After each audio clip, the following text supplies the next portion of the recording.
Support for this podcast comes from the Neubauer Family Foundation, supporting WHYY's Fresh Air and its commitment to sharing ideas and encouraging meaningful conversation. My guest, Masha Gessen, is a Russian-American journalist who reported in late January and February from Ukraine, then went to Moscow after the invasion. On the night Putin shut down the last remaining independent source of TV news, Gessen was at that studio. Gessen's dispatches are being published in The New Yorker, where Gessen is a staff writer. Gessen left Moscow on Thursday and is speaking to us from Tbilisi in the Republic of Georgia. For 20 years, Gessen was a journalist in Moscow and had been the chief correspondent for Russia's leading news magazine until it became impossible to report the real news. After that, Gessen moved to a popular science magazine. In 2013, when it became too dangerous to remain in Russia because of Putin's anti-gay laws, Gessen moved to New York with their partner and their adopted son and their 2 other children. Gessen uses the pronouns they, them. They have written extensively about Putin, including in their book, The Men Without a Face, The Unlikely Rise of Vladimir Putin. Gessen warned about Trump's authoritarian style of leadership and its parallels to Putin in the book Surviving Autocracy. We recorded our interview yesterday. Masha Gessen, welcome to Fresh Air. I'm glad that you're safe. You're in Tbilisi in the Republic of Georgia now. Why is that where you are now? So I was in Moscow until last Thursday, and all of that week following the full-scale invasion that began at 5 a.m. the previous Thursday, people that I know in Moscow started to feel panicked and really panicked, not just about the state of the country and obviously the war, but also about needing to leave the country because there was a distinct sense that the borders were likely to close, that the country was just spiraling into some kind of North Korean scenario. And so there's been a huge exodus from Russia in the last week and a half. It's that recent. Estimates range at this point from 100 to 200,000 people who have left. And according to the Georgian authorities, between 20 and 25,000 of those people have arrived here in Tbilisi. So I actually followed some people who were leaving out of Moscow to Istanbul, which is one of the few places that you can still fly to from Moscow. And then I came here to Tbilisi to continue reporting on this exodus now. What are you hearing from people who have fled to Tbilisi? People are, it's an awful story to report, and it's very close to my heart because the people that I'm reporting on actually right now, all the interviews that I was doing today, were with people I know quite well. And so I can see how their lives and their sense of themselves in the world have changed just in the last 10 days. And in fact, when I say that their sense of themselves in the world has changed, the biggest thing I think that has happened for them is that their sense of themselves in the world has just disappeared. It's a kind of sudden and drastic descent into a sense of having no country, no place, and no sense of a future. And on top of that, there's a distinct sense that you don't even have the right to feel horrible about all the things that you have lost almost overnight, because you've lost them because you're a citizen of a country that is waging horrible, murderous, aggressive war against another country where people are losing their lives and also losing their sense of themselves, their homes, overnight in a much more brutal way. So I've been talking to people who are disoriented, who have gone from being wealthy, Muscovites to being poor emigres who are not particularly welcome here right now, but who also feel like they don't even have the right to feel bad about it. Are most of the people who fled Moscow journalists that you know? No, I do know a lot of journalists who fled Moscow, and the journalists who left under a particular set of circumstances, which is that on Friday, the Russian parliament passed and President Vladimir Putin signed a new law which makes it a crime punishable by up to 15 years in prison to spread what they call false information about the special operation in Ukraine. Now, what they have classified as false information is any statement that calls it a war or an act of aggression or an invasion.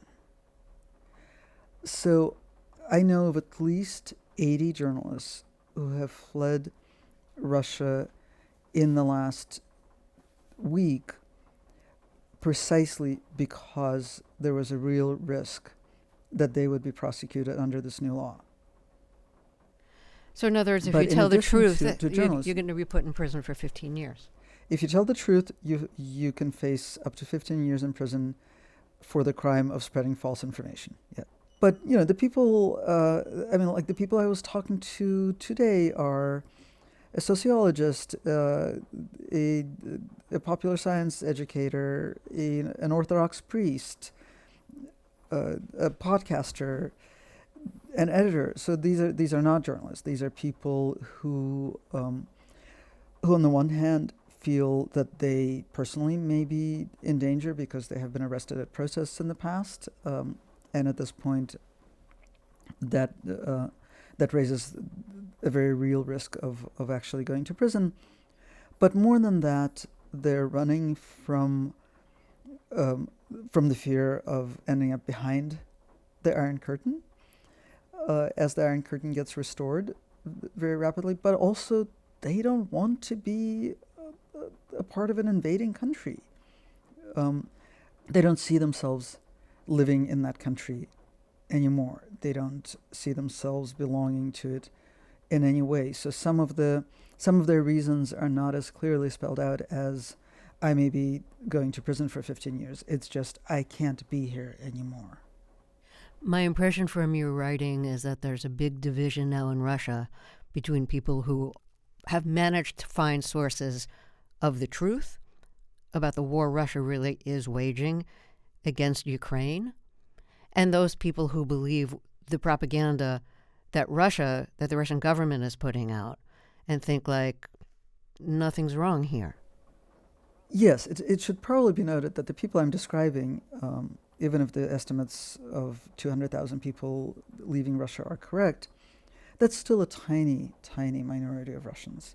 And even if we add all the people inside Russia who are getting their information from Western media or more likely from the remaining independent media, all of which have been blocked in Russia, but if people are using VPNs, if they're using anonymizing browsers, if they're using Telegram channels that are still at this point accessible, probably not for much longer, then they're getting factual information about the war in Ukraine. But there's still a tiny, tiny minority in a country that, even as its economy has gone into a tailspin, and you would think they would notice that, if nothing else. Even so, they seem to continue to believe that things are basically kind of normal, except they have to tighten their belts because Russia is under attack by the West, which is imposing unwarranted, unfair economic sanctions against it. One of the things I always wonder about in situations like this is when do you know it's time to leave?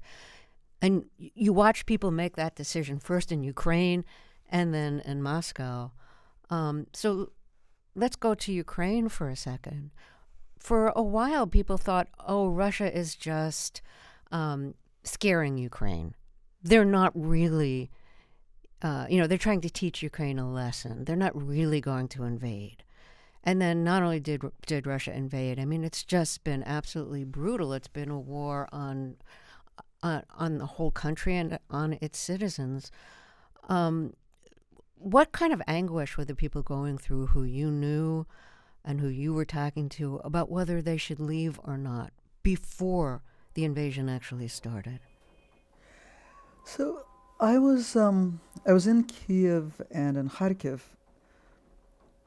during the last week of January, talking to people about precisely that, about the talk of war, about what their ideas were about what they would do if the invasion actually happened. And even though we know enough about Putin, and we knew enough about Putin before his February 21st speech and before the invasion began on the 24th, we knew enough to be able to predict precisely the worst case scenario according to which this war has been unfolding so far. It is impossible to believe. Some things are just too awful to contemplate. When you're sitting in a nice cafe in this incredibly vibrant city of Kiev, which has had a rich cultural life, that had a kind of, so many places that had a kind of spirit of celebration, including a sort of ongoing celebration of Ukrainian independence, right? In the 8 years that have followed the Revolution of Dignity, there's been a heightened awareness of Ukraine having figured out a way to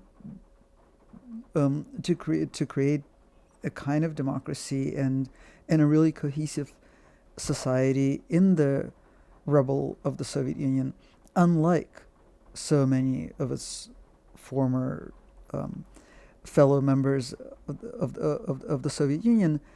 And so to sit there and imagine that you may be subjected to an invasion, to sit there and imagine that bombs may fall on your beautiful city is too much, right? And a lot of the people that I talked to were quite aware of that, of the double think that they were engaging in.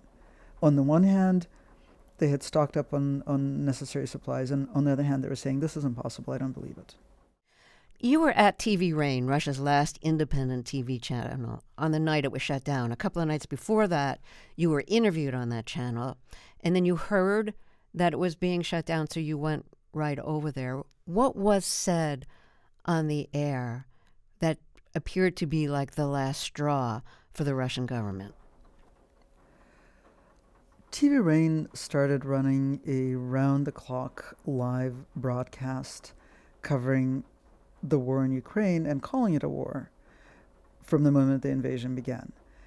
And the thing is that you would think that that's what a normal television station would do, right? Part of what the Russian state television does to disguise the fact that the country is waging war is not only not calling it a war, but also not changing its broadcast schedule or tone in any way. So formally, I think it was TV Rain using the word war, using the word aggression, using the word invasion when they were describing what was going on there.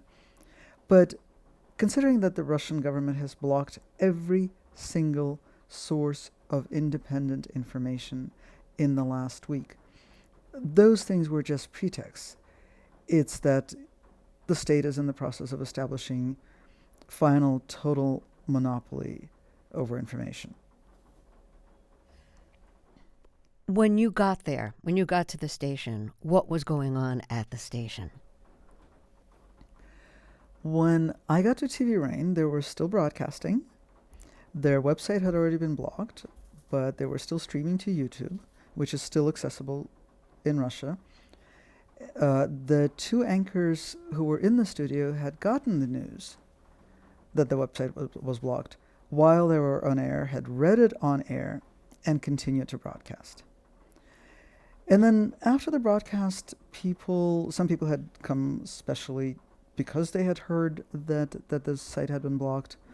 people sort of milled around waiting to figure out what they were going to do next. And as the editor-in-chief, who's a 34-year-old journalist named Tikhon Zetko, as he was speaking to the staff, someone ran in and said, "We're about to be raided." And so the night actually ended with all of us who were in that space running out through a back staircase, trying to protect ourselves from the raid. The raid didn't happen. It was a credible threat. It was not some kind of anonymous phone call, but it was clearly intended to basically tell people to get out and not come back to the office, and as the editor-in-chief interpreted it, to tell them to get out of the country if they didn't want to be subjected to prosecution and at least police violence. And so by the following morning, right, this happened, I think we left the studio, maybe it was 11:30 at night. By the following morning, a majority of the staff were on planes to leave the country, some of them not even having gone home to pack, some of them, with a backpack with 2 pairs of underwear in it. Is that when you decided you were going to leave Moscow? I was going to stay a bit longer. I actually wanted to stay as long as I could while it was still safe for me to leave. But there were a couple of things going on. One was that I left a day later than most of the TV Rain staff. One thing that was going on was that there were fewer and fewer flights because Europe closed its airspace, and because as sanctions kicked in, Russian companies realized that they couldn't fly their leased airplanes out of the country because they might get seized. So you would just kind of see the list of flights available from Moscow dwindle to a few destinations and just very few flights, right? So there was a possible shortage of flights and tickets, with more and more people wanting to leave. And the other was that there was a kind of panic, and there was rumor that on Friday, March 5th, the parliament was going to declare martial law and close the borders. That hasn't happened yet. I suspected at the time that might be a Kremlin-generated rumor, precisely aimed at getting people in the opposition to leave the country. I think it was quite effective at that. I think it may have been a Kremlin-generated rumor, but it's the sort of thing you don't really take chances with. So I ended up leaving a little bit earlier than I would have wanted to. And you were able to get a flight, obviously. And I was able to get a flight to Istanbul. Oh, and then from Istanbul you went to Tbilisi. Right, and I went to Tbilisi because so many Russians have landed here, and it's such sort of a weird and sad and volatile cultural and political situation with this tiny country that also is partially occupied by Russian troops, being afraid that it's going to be next again, right? And this influx of Russians makes Georgians even more nervous about that possibility. And I guess Putin wants his opposition to leave the country so he has more control in the country. Is it easier to get people to leave than to put them in prison? It's always cheaper to get people to leave than to put them in prison. And I think he's irrationally afraid of any kind of street protest. Putin's regime has never been under any credible threat from street protests or even from the kind of organizing that people have been able to carry out, considering how repressive this regime has been for how long. But they're terrified. They're terrified of their own people. They're terrified of protest, and I think they're terrified that they may not be able to imprison everybody who's opposed to the regime. So it is much more economical for them to get as many people as possible to leave and then to imprison those who remain. Well, let's take another break here. If you're just joining us, my guest is Russian-American journalist Masha Gessen, a staff writer for The New Yorker.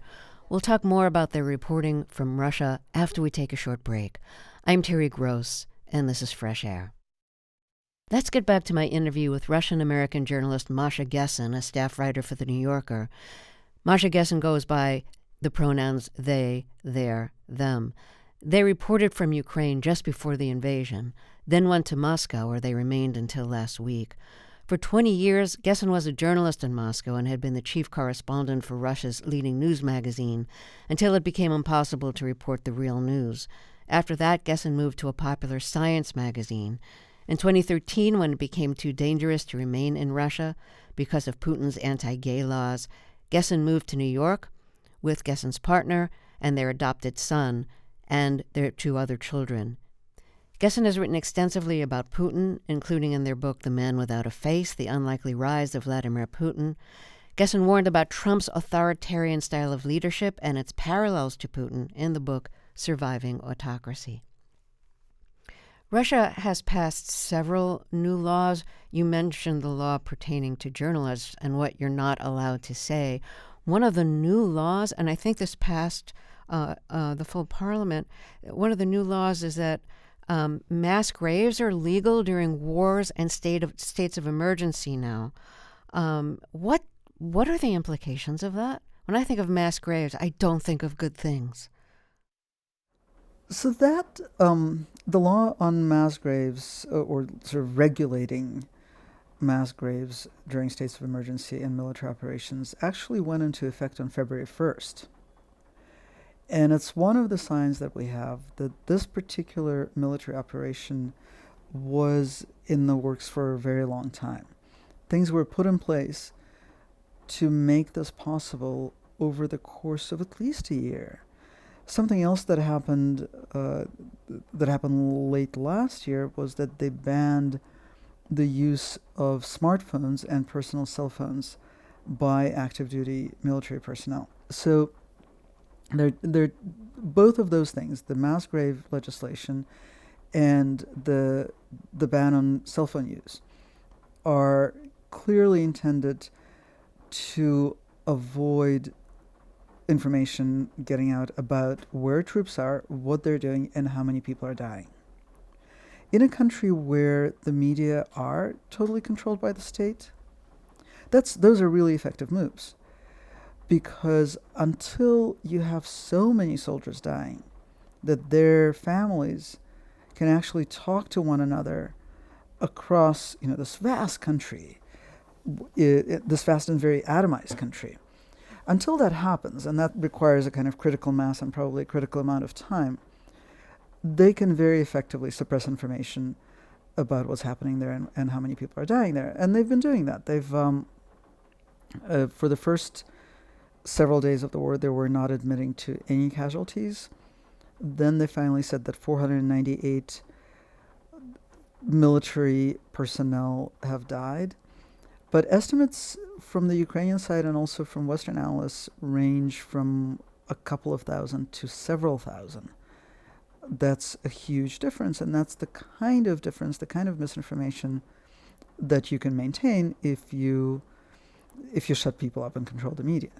Who do you think the mass graves are for? Are they for soldiers? Yes, I think the legislation is to enable the military to bury soldiers in the field. I don't think they're at all concerned about casualties on the other side. Another new law, it's a crime to provide financial, material, consultative, or other assistance to foreign or international organizations, punishable by 12 to 20 years in prison. What are the implications of that in Russia? So that's actually a really interesting one. It's not a new law. This is a law that was passed in 2012. And I remember, I wrote about it then. I was still living in Moscow, and I saw that, and I thought, oh my God, this is a Stalin-era law. And I actually went back and checked, and sure enough, it was almost the precise wording of the law on espionage that was used in the 1930s to imprison hundreds of thousands of people and execute tens of thousands of people summarily on manufactured charges of espionage. I think it's an intentional and transparent reference. I think it was putting in place the framework for real political terror, like Stalinist scale, Stalinist style political terror. The law was put on the books and wasn't used for 10 years. But the reason that you think that it's a new law is that right after the war started, or this part of the war started, the prosecutor general announced that they were going to start enforcing this particular part of the law, basically sending out the message that anyone could be picked up and accused of espionage in favor of any country. Well, so many opportunities to be put in prison right now in Russia. I mean, it makes you wonder why they need laws at all, right? Which is something it's a personal obsession of mine. Why do they formalize this stuff when it's just terror? Like, why even pretend that there's a legal system that makes it all work? But they still do, and I think part of it is a nagging sense of the illegitimacy of the regime, and the need to prove that they're right. The need to constantly ramp up the story that drives the propaganda, which creates this crazy feedback loop where they're watching their own TV and trying to speak the same things even louder than the TV does, and then eventually they come to believe more and more of it. That's such an interesting question you raise. Why bother with the pretense of the law when you're basically just rounding up people who you see as opposition? Do you think it makes Putin feel better about himself, that he can still convince himself that he's following the laws that he created? Yes, I think it does have a lot to do with the way he perceives himself. That he enforces laws, there are rules, and it's always the victim's fault for violating the laws that are so clearly stated. If only they hadn't done it. The phrase that they use so often is we had no choice, right? When they talk about the invasion of Ukraine, and Putin himself used this phrase several times in his big speech, sort of setting out the framework for the war, and then his announcement of starting the military operation. He keeps saying, "We had no other options. We had no choice," right? And I think that's it's a weird rhetorical crutch that he seems to require, right? He seems to need to tell himself that he had no other option. Let me reintroduce you. If you're just joining us, my guest is Russian-American journalist Masha Gessen, a staff writer for The New Yorker. We'll be right back after a break. This is Fresh Air. Let's get back to the interview I recorded yesterday with Russian-American journalist Masha Gessen, a staff writer for The New Yorker. Gessen reported from Ukraine just before the invasion, then went to Moscow, where Gessen remained until last Thursday. We've been talking about how Putin has been making it virtually impossible for a lot of people to find out the truth about the war in Ukraine. It's just a special operation in Putin's propaganda, and there's very little information about this, quote, special operation. There's also disinformation that is now required in Russian schools. Can you tell us about that? This is directives from the Ministry of Education about how the war should be taught in school. So on March 1st, all Russian schools had to conduct special social sciences lessons to explain to children how they should think and talk about the so-called special operation in Ukraine. And they were taught to talk about it in terms of genocide and in terms of denazification. This is how Putin and the entire Russian propaganda machine frames this war. They accuse Ukrainians of perpetrating genocide of ethnic Russians, an allegation for which there's zero factual basis. And then they also they refer to Ukrainians on TV constantly as Ukro-Nazis. They claim that this country, which is led by an elected Jewish president, is run by Nazis, and that Russia has to come in and engineer change of regime and conduct denazification of Ukraine. So children are being taught lies at a very young age now. Children are being taught lies, in this very particular kind of lie that calls to. I mean, it references World War II in this really twisted way, but it also just dehumanizes the enemy, and the enemy being the Ukrainian people who have linguistic, cultural, religious, ethnic affinities with Russians, and people where it's very difficult to find a Russian family that has no connection to Ukraine, either through relatives or through friends that they went to school with, or in more recent years for middle class people, a lot of domestic help have been Ukrainians who come to Russia or who used to come to Russia, which is a much wealthier country, to work as domestic help. But these are tight family connections that, and now people are being told, and children are being taught in particular, that this is the enemy and they're Nazis. In your March 4th dispatch for The New Yorker, you wrote about a poll that asked who's responsible for mounting tensions in Ukraine. 3% blamed Russia, and this was a poll in Russia.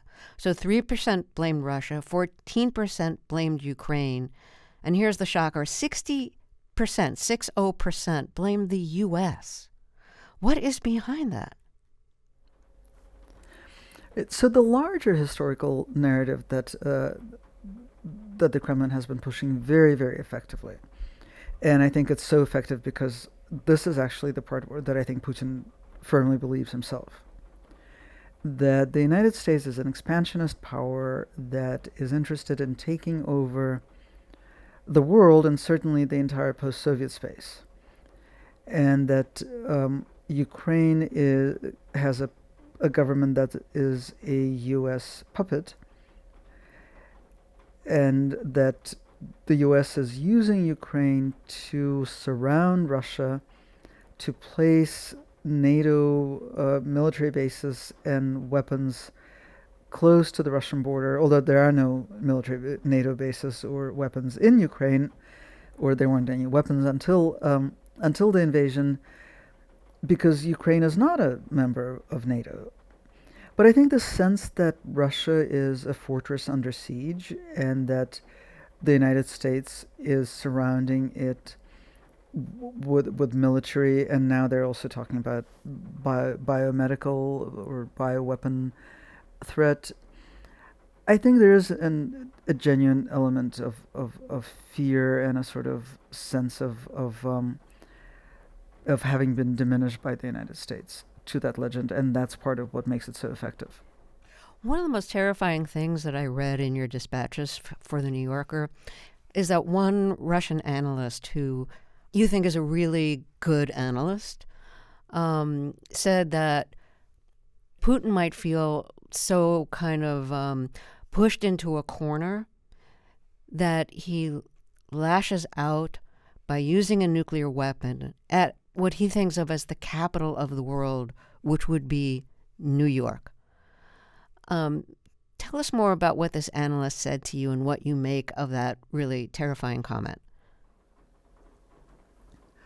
So this analyst is Grigory Yudin, who I think is very insightful, and I think that he's attentive, right?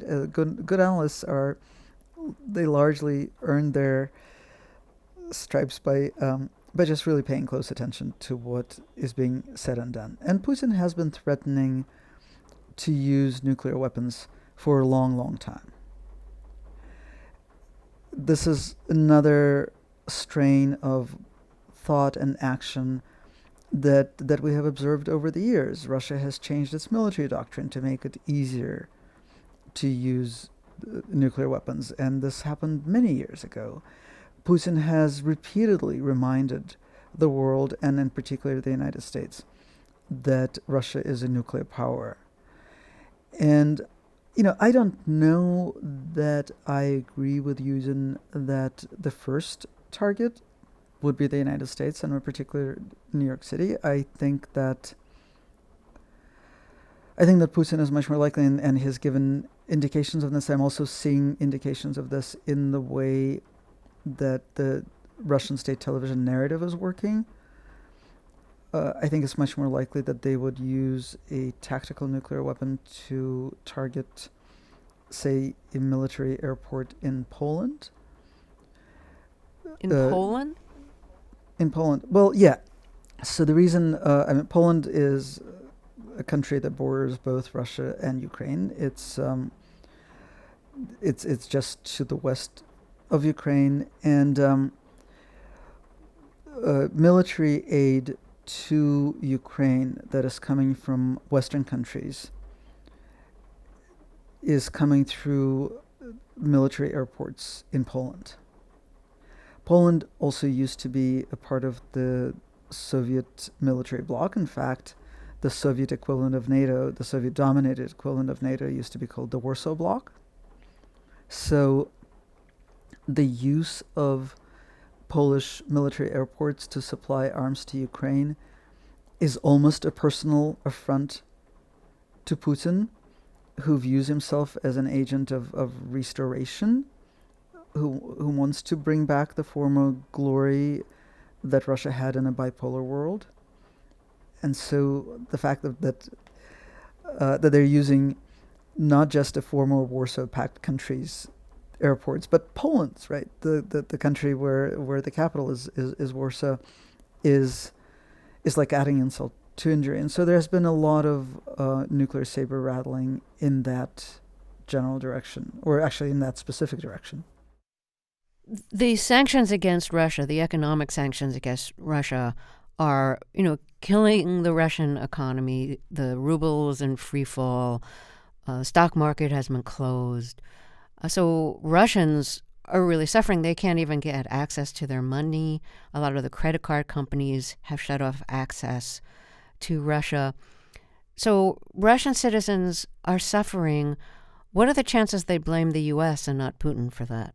That they just think the U.S. is the enemy, as opposed to thinking Putin has created this war, which is causing us to suffer. What they're hearing on television constantly is anti-Russian sanctions, and it's all talk about these unwarranted, unmotivated, unprovoked sanctions imposed by a West that has conspired against Russia.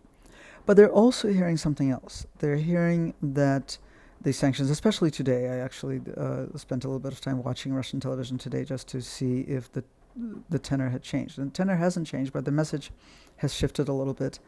And it's shifted to looking at how detrimental the sanctions are for Western economies.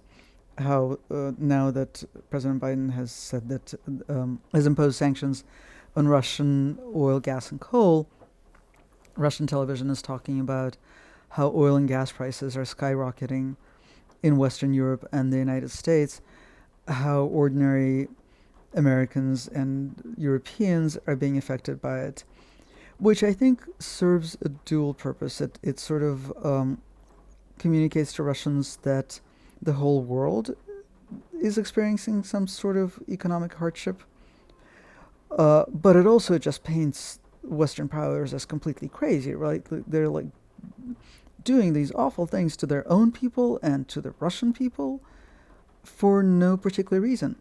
And yeah, Putin and his war are nowhere in that narrative.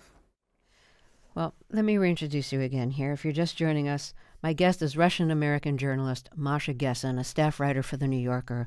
We'll be right back after a break. This is Fresh Air. What do your Russian journalist friends and your Russian analyst friends think Putin will do after Ukraine? if he militarily wins in Ukraine?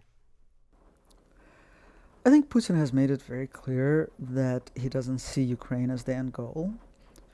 His speech on February 21st, 3 days before the invasion began, was absolutely terrifying because he laid out his vision of history.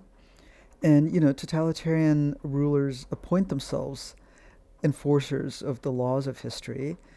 And so he was talking about history as he sees it, and he sees the Russian Empire as kind of the last legitimate incarnation of this country.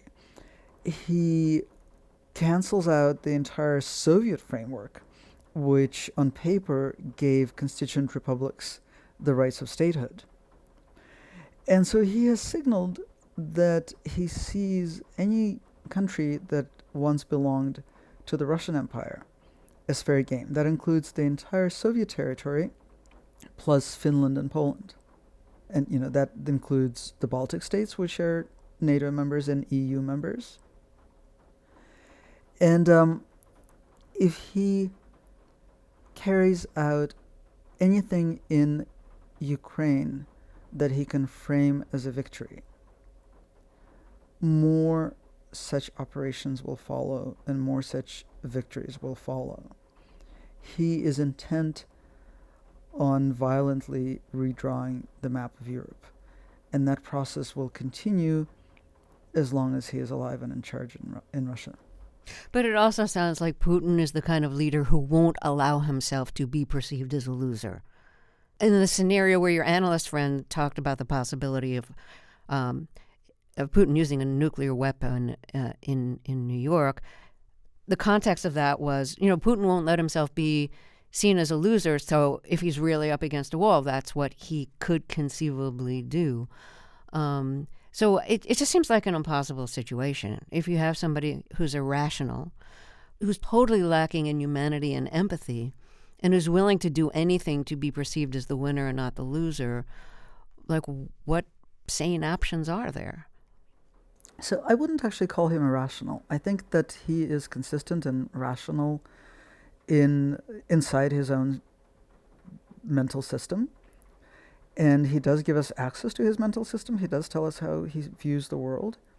It's absolutely terrifying. I mean, I think that the question I hear you asking is, wait, is there any way to think about this that is just not a total nightmare and the end of the world as we know it? And I can't find it.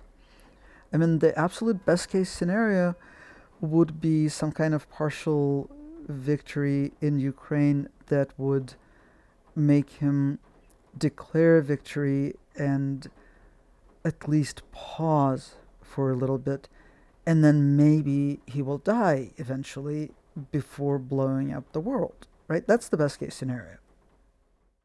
Well, Masha Gessen, thank you so much for talking with us. Thank you for your reporting and for all the risks you've been taking to do that reporting.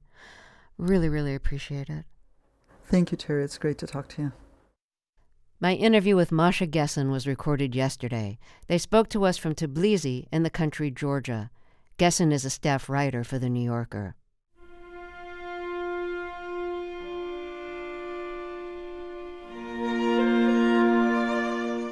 Fresh Air's executive producer is Jenny Miller. Our technical director and engineer is Audrey Bentham, with additional engineering today from Adam Staniszewski. Our interviews and reviews are produced and edited by Amy Salet, Phyllis Myers, Roberto Shorak, Sam Brigger, Lauren Krenzel, Heidi Saman, Teresa Madden, Anne-Marie Baldonado, Seth Kelly, and Joel Wolfram. Our digital media producer is Molly Seavey-Nesper. Thea Challoner directed today's show. I'm Terry Gross.